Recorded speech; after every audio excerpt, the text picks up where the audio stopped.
Is everybody happy?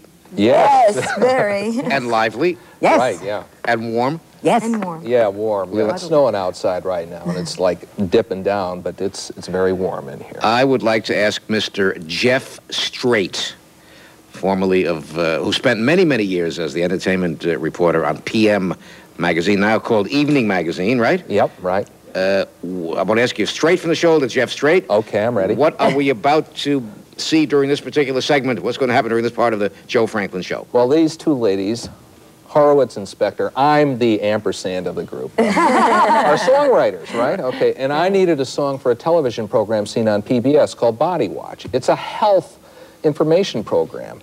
And I came with the crazy idea, why don't we do a comedy video with a song to it? I like that title, Body Watch. Body Watch, yep. That's Body Red Duke, Watch. our host. He's a doctor down at the University of Texas, and he hosts our show. It's seen on 250 stations. Why should we watch Body Watch? Because you're going to learn what foods you should feed your kids. Really? That's what this half hour is about, you know. Yeah, I ran into I used to, 2 years of showbiz stories here in New York. And, they spotted me at the Manhattan Association of Cabaret Awards show. Nice. And, That's you know, right. like flies to paper, they were on me, but they were great. They were dressed like this, as I said. And then a few months later, this opportunity came up to work together. And it's been great. It was a great experience. Before we show you a video, I'd like to talk about video, since you're a video expert. There was a man, a long ago FCC Commissioner, Newton Minow, who called TV once a vast wasteland. A vast wasteland. Could anybody today call TV a wasteland of any kind? I would hope not. I would like to hear you say not, but I don't know. I'm a child who grew up on the vast wasteland. Right. There are so much more television now than there was back then. So you have a choice now. You can watch whatever you want. You can watch Shakespeare. You can watch soap operas. You can watch music videos. You have a choice. But me being a sentimentalist, Mr. Strate, how about a parade, like a verbal parade before our eyes of some of the TV shows or personalities that you enjoyed when you were growing up and watching TV? And mention Arthur Godfrey, but continue, right?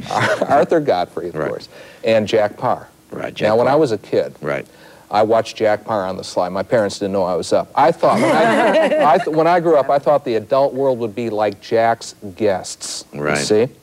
And unfortunately, there aren't too many Dodie Goodmans out there or Alexander Kings out there. But to me, I thought, well, this is going to be great. I'll grow up, and it'll be like Jack's talk show. Right. And I'll be as smooth as Arthur Godfrey. Right. See? So those are the shows I liked. People thought that was the world.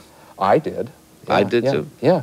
You'd watch the other things, like Batman came on later in the mid-'60s, and earlier on, Leave It to Beaver and all that sort of stuff. But to me, the real exciting things were the live things. Would you say TV by now has become maybe the most vital force in our society? I think so, yeah. Yeah. I wish people would read more books, though, just to kind of balance it off a little bit. But definitely, it's all over the place. It is. Any childhood memories of watching TV from Horwitz or Spector? God. Uncle Milty. Oh, we remember when television The Honeymooners. started. We started with it in the snow. We're on talking the television. 60s, not the Horwitz 40s. You're around mentioning Burl, and you're in the 60s. Ladies and gentlemen, We're way back. the big moment is approaching.